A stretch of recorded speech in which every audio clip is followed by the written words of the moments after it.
and I'm a Catholic. I believe Brother Yusuf was a Catholic before. I would like to ask him the simple question. He was brought up like a Catholic, but what made him change? Doesn't he believe that the Messiah is true, or did he ever feel that the religion, Catholic religion, has not brought up any Messiah and the Bible is false? I would like to just know what that means, because he said he was a Catholic before and now he has become a Muslim. What made you change? What was that storyline before? Doesn't he believe that there is a Messiah, or the Messiah had come, saved us, died on the cross? Thank you very much for a good question. I hate to disappoint you, but I wasn't a Catholic. But I was with a Catholic priest the night that he accepted Islam. And I asked him these questions you asked me.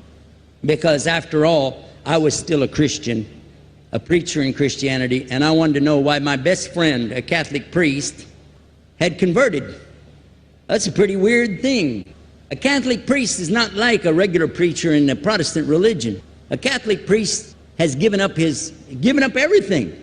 He's given up his life to be a Catholic priest. When he enters into this realm, he's basically given away everything. He can't have a wife, he can't have children, obviously no grandchildren. He has no home, he just lives in a rectory or wherever they give him a place to stay. And he's sent wherever they tell him to go, do whatever he's told to do, and that's it.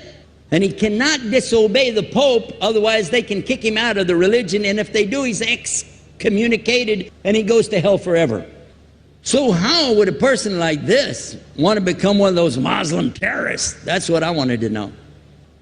He explained in a very few beautiful words something that I came to learn for myself.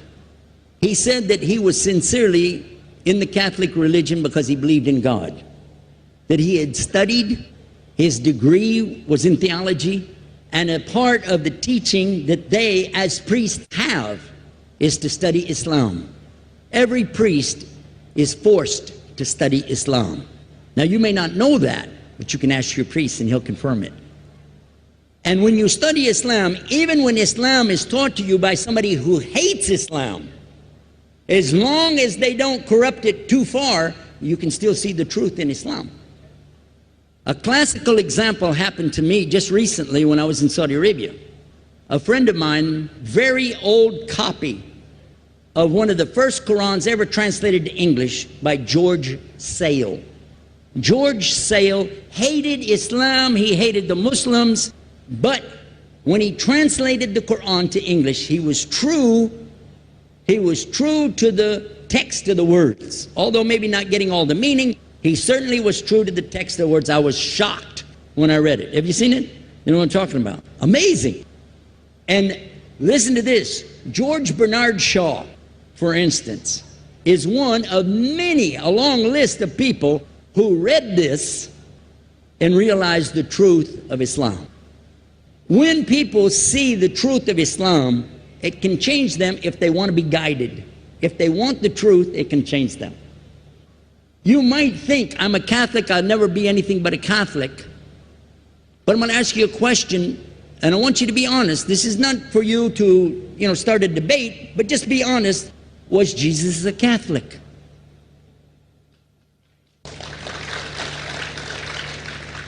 And it's not open to debate, so there's no point in opening that up, because you know and I know he wasn't. The Catholic Church was in business about 300 years before Jesus was born. It's on their website. Don't go like this. It's on their website. That's where I took it from. The Catholic Church was really started in Rome by Alexander the Great. Do you know what the word Catholic means? It means universal. It was the universal church for the Roman Empire. If you didn't join it, you could not be a Roman citizen. And it was opposed to the teachings of Judaism and opposed to the teachings of the early Christians for more than 200 and some years.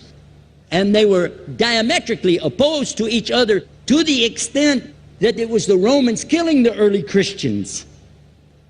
Now, if you understand that and you go to their website and read, they didn't even take over Christianity until the year 325 AD. And when they did, they changed a lot of things, again, referring to their own website.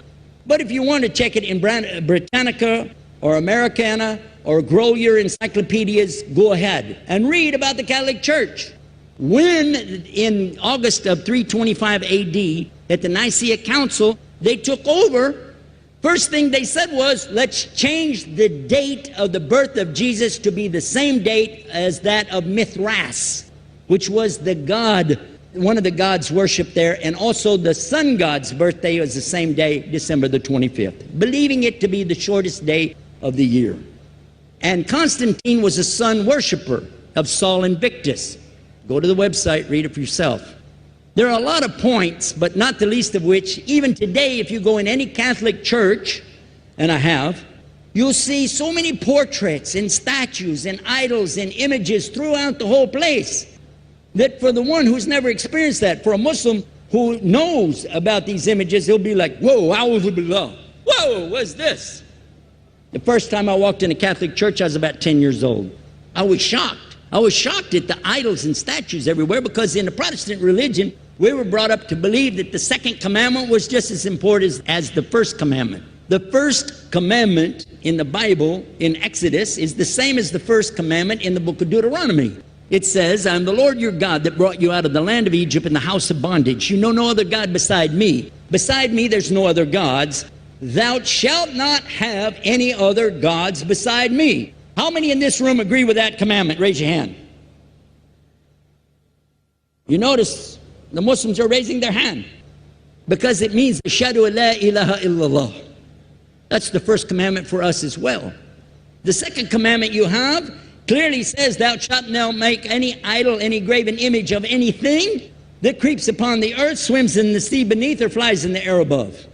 And I was sitting in a church one time, sitting there in the morning service, watching, the preacher talk, and, they go on and on and on, and sometimes you lose your train of thought. I was looking. Whoa! On the front of the podium, there was a fish. A fish. For the symbol, make you fishers of men. It had a fish. I said, whoa. Then I looked up above his head at the big stained glass window, and it had a dove, and he had the olive branch in his mouth. The dove is flying, the bird, I said, whoa. And then I look over here, and there's a cross with a man hanging on it. I said, wow, they didn't miss a single one. They got them all. Something walking on the earth, something swimming in the sea beneath, something flying in the air above. So look at these two things. Clearly, the first two of the 10 commandments, bang, bang, boom. Because if you said God is more than one, where did you get it from? When Jesus is talking to his own companions and they ask him, what's the greatest commandment? Mark 12:29. Clear. The greatest commandment is to know, O Israel, the Lord your God is one God. And you have to love him with all your heart and all your mind and all your strength.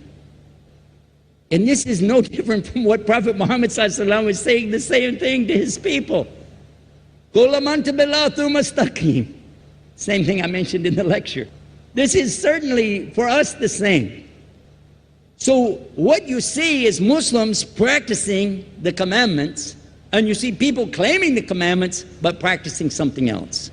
And I have seen more converts from the Catholic Church than any other of the many sects of Christianity, and especially from the nuns, priests, and even an archbishop. And all of them are better than me. Guys and women that I see do this, they still sacrifice their whole life to get the true message of Islam, not only to you, but to Muslims as well, because we all need to know about it. But thanks for a great question.